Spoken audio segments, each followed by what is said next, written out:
علیکم ورحمت الله وبرکاتو. دوستانو، زه ثاقب کامرانزی د یوې نوې ویډیو سره یو ځل بیا د کلچر ټي وي په شیشه ستاسو په چوپړ کې یم. زموږ د نن ورځې د ویډیو موضوع ده پښتانه. د پښتون قوم تاریخ ډیر لرغونی دی.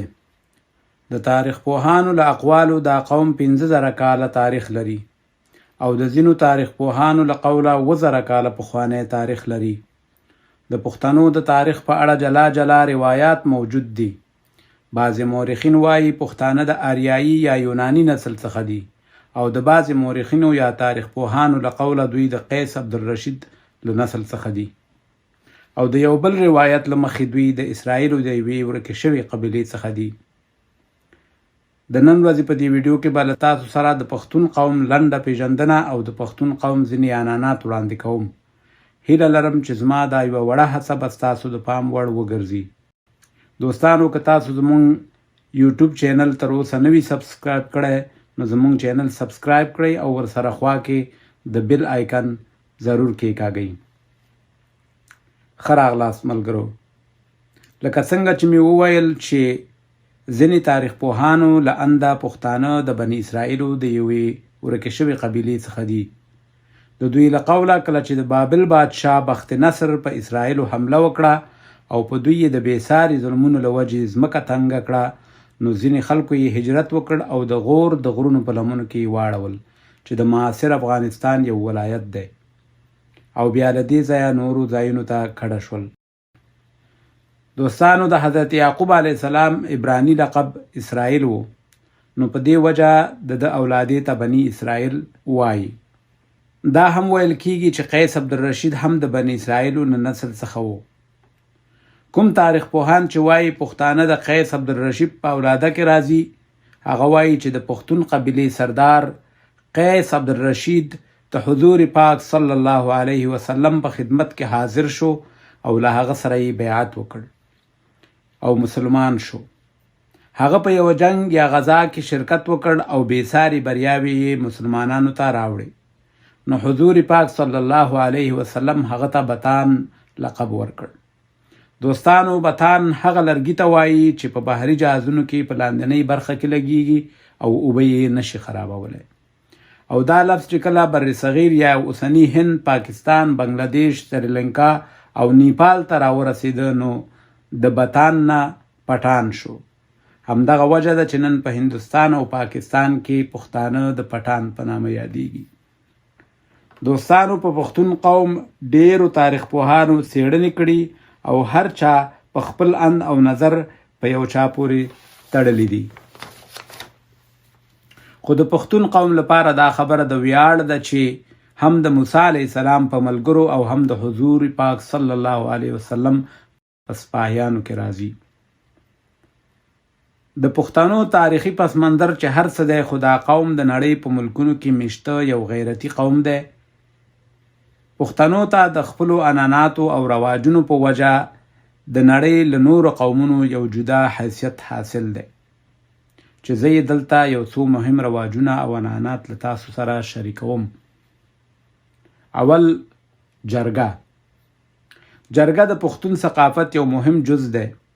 په جرګه کې د قومونو ترمنځ د شخړو د هواري لپاره فیصلې کیږي. د پښتون کلتور خلاف د کړنو مجرم ته پکې د سزا فیصله اورول کیږي. په جرګه کې د طلاق، واده، قتل، مقتول ته د انصاف ورکولو لپاره په قاتل د مرګ سزا فیصلې کیږي.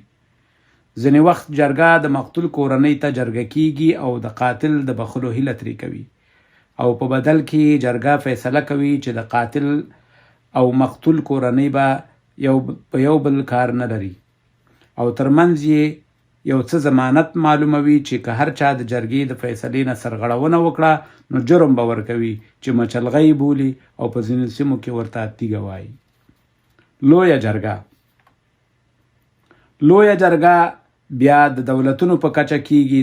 ټول لومړی لویه جرګه ستر امپراتور احمد شاه ابدالي رابللې وه چې افغانان د یو جدا ملک او قانون لاندې منظم کړي. هغې جرګې احمد شاه بابا د معاصر افغانستان لومړی پادشاه ټاکلی و. پښتونولي. دوستانو دا د پښتو او د پښتون قوم دوهم ډیر مهم اصل دی چې دا د نړۍ له ټولو قومونو یو جلا اصل دی. د مثال په طور پښتون ته د پناه راوړونکي لپاره د مرګ تر وخته مبارزه کول، د خپل ځمکې پولې پټي تر مرګه ساتل، میلمه پالنه او د میلمه د سر او مال ساتنه کول، د سپینګیرو او کوچنیانو د وژلو څخه ډډه کول، څوک چې وسله وغورځوي او بخښنه وغواړي د هغه بخل چې دې ته ننواتې وایي. دریم، حجره. د پښتنو میلمه پالنه په ټوله نړۍ کې خورا ډیره مشهوره ده. همدغه وجه ده چې د پښتنو په هر کور کې یوه وړه حجره او په هر کلي کې یوه لویه حجره موجوده ده. په حجره کې د میلمنو پالنه او درناوی کیږي. د کلي په لویو حجرو کې نارینه راټولیږي او په خپلو کې په مختلفو موضوعګانو خبرې اترې کوي او ځینې وخت پکې د موسیقي څخه هم خوند اخلي چې ټنګ ټکورې بولي او دا عموما رباب منګی وي. اتڼ.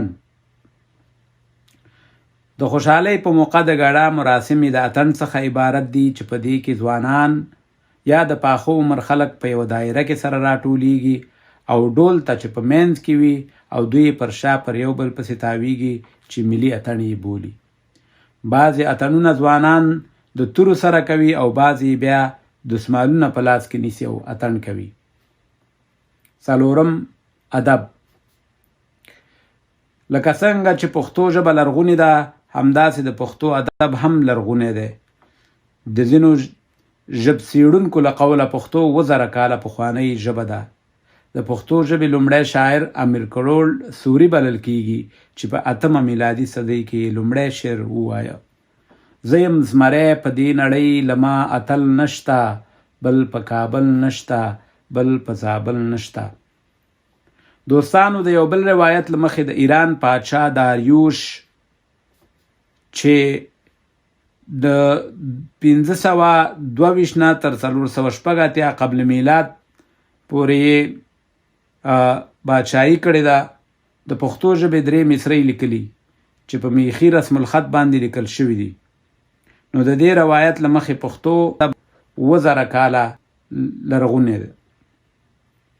د محمد هوتکی د کتاب پټه خزانه چې په 3مه هجري کې لیکل شوی هم د پښتو ادب د لرغونتوب ښکارندویي کوي.